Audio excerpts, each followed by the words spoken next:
Labadiena. Šiandien labai praktinis klausimas. Sūnui 3 metai 3 mėnesiai. Praktiškai nuo pat pirmų dienų nemėgsta plauti galvytės ir kuo toliau, tuo labiau. Praustis ir žaisti su vandeniu mėgsta, bet vos užtykšta lašas ant veido, iš karto stabdo visus žaidimus ir reikalauja nušluostyti. Galvą jau plaunam kiek galima rečiau, bet kiekvieną kartą su baisiu rėkimu. Bandėm praustis kartu su tėtuku. Tu man išplausi, o aš tau.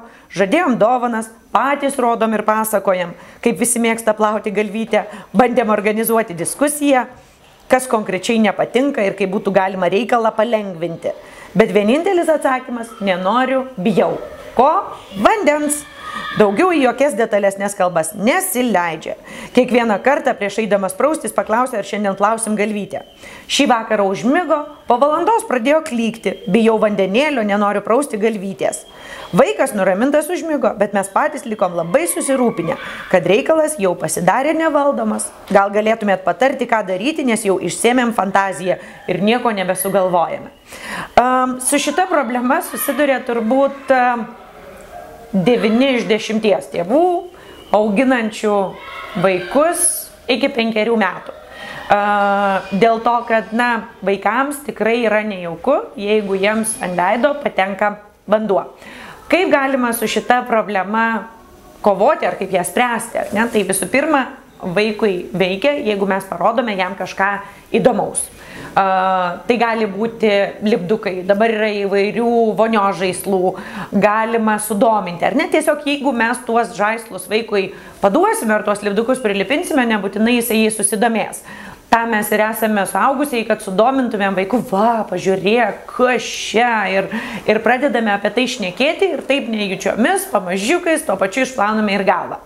Ar tai suveiks visiems? Tikriausiai ne. Ką dar galima daryti? Apsaugoti veidą nuo vandens galima, yra tokios, žinote, kaip beisbolo kepuraitės, bet be pačios kepuraitės. Tik tai šita dalis, kuri dengia akis. Tai ne viena šeima išbandė būtent tokias kepuraitės be kepurės, kur galima pilti vandenį, bet vanduo labai gražiai nuo jos nubėga. Ir vaikui nepakliūna į akis, taip jis labiau nori. Maudytis ir apskritai leidžia prausti galvą, plauti galvą. Taip pat galima naudoti rankšluosčius.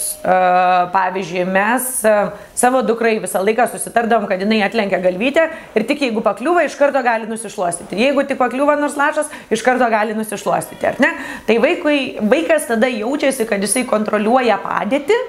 Ir gali, nes jūs ir savo laiške minite, ar ne, kad iš karto reikalauja nušluostyti. Tai yra visiškai normalu ir leiskite jam visą laiką kiekvieną kartą imti ir nusišluostyti. Kai kuriem vaikams suveikia, jeigu duodame patiem pilti. Tai, tarkim, jūs turite saugų plasmasinį puodelį, kuris nesuduš vonioje, įpilate jį vandenėlio ir leidžiate vaikui pačiam pilti. Vėlgi, kaip matote, kaip ir su rankšluosčiu, taip ir su puodeliu, vaikas jaučiasi kontroliuojantis situaciją. Dažnai tėvam, kai pasiūlau pilti vaikui pačiam, sako, kad bet tada vaikas neišsiplauna ir ten pusė šampūno lieka galvoje. Nereikia pamiršti vieno dalyko, kad tuo metu, kai vaikas pila pats, jūs irgi galite pilti vandenėlį. Dėl to, kad ką jisai jaučia, kad bėga vanduo. Tai galbūt reikės šiek tiek akrobatinių įgūdžių, galbūt rankos miklumo ir visokių tokių panašių triukų, bet tikrai yra įmanoma pilti tuo pačiu metu kaip vaikas, jį įtikinus, kad jūs tikrai nieko nedarote, ar ne? Kitas dalykas yra, kad kai kuriem vaikam yra baisu vonia arba baisu dušas. Ir reikia išsiaiškinti, ar tai nėra viena iš šitų situacijų, nes vieniem vaikam patinka, kad bėga vanduo iš dušo galvutės, o kitus tai baugina. Jeigu vaikus baugina dušas, tai tada geriausiai maudyti vaiką vonioje ir tiesiog jį palenkti, ar neišmuilinti jo galvytę, palenkti, išplauti ir taip, kad vanduo nepatektų jam ant veido. Jeigu vaikui patinka dušas, nes kai kuriem vaikam yra nepaprastai įdomu, tai tada visiškai išleiskite vandenį ir maudykite tik tai po dušu. Kai kurie vaikai, kurie nemėgsta maudytis duše, bijo garso. Taigi priežasčių yra įvairiausių, jums reikia išsiaiškinti, kodėl taip yra. Turbūt labiausiai, ką norėčiau pabrėžti, tai kad šitas etapas kaip ir visa kita praeina. Jisai yra labai nemalonus ir aš puikiai suprantu, kaip jūs sakote, nebežinome, ką daryti, ar ne, kad visą fantaziją išsėmėte, bet tiesiog noriu pasakyti, kad tai praeis. Tarkim, mūsų visi 4 vaikai nemėgo plautis galvos, o šiandien jie ne tik, kad ją plauna, bet ir patys maudosi savarankiškai, ar ne? Tai čia yra etapas, kur reikia kūrybiškumo, kantrybės ir viskas suveikia. Kokie dar yra rekomenduojami būdai? Tai galite, pavyzdžiui, jeigu vaikas iš vis nemėgsta pilamo vandens, nesvarbu ar tai dušo galvutė, nesvarbu ar tai vonia, galite ant drėgno skudurėlio užpilti šampūno.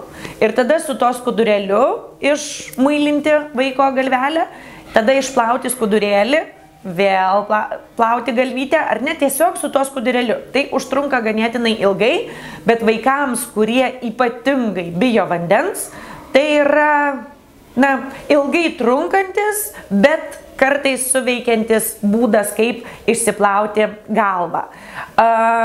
Kitas dalykas, kad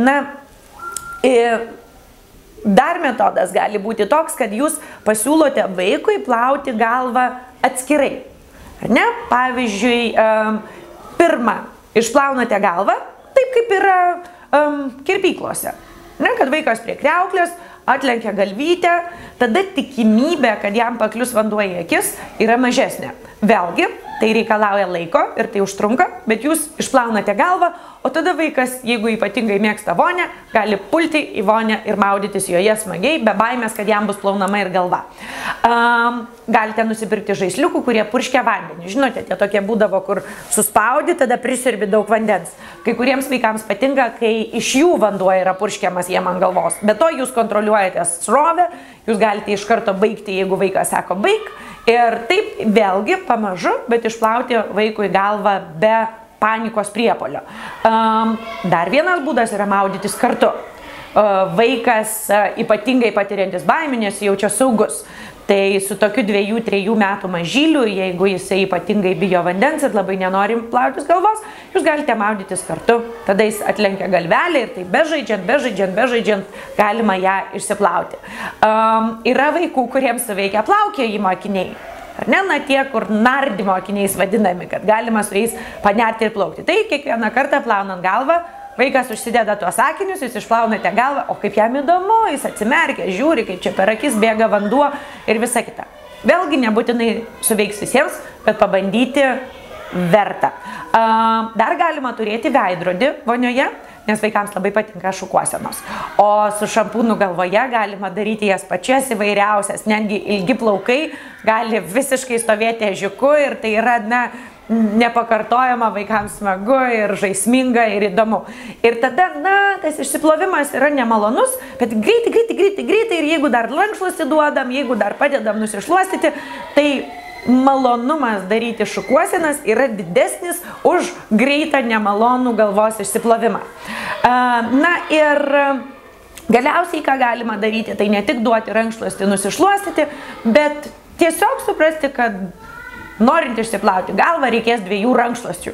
Ir vieną apvynioti aplink veiduką prieš plaunant galvą ir tada visas vanduo, kuris šiaip tekėtų link veidelio, susigers į rankšluostį, o jau po to su kitu šluostytis.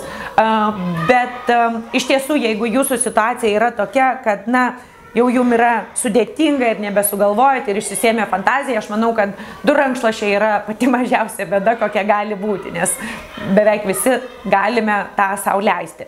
Taigi, apibendrinant, ką norėčiau pasakyti, tai kad tai yra praeinantis etapas ir tai yra visiškai normalus etapas iki mokyklinio amžiaus vaikui.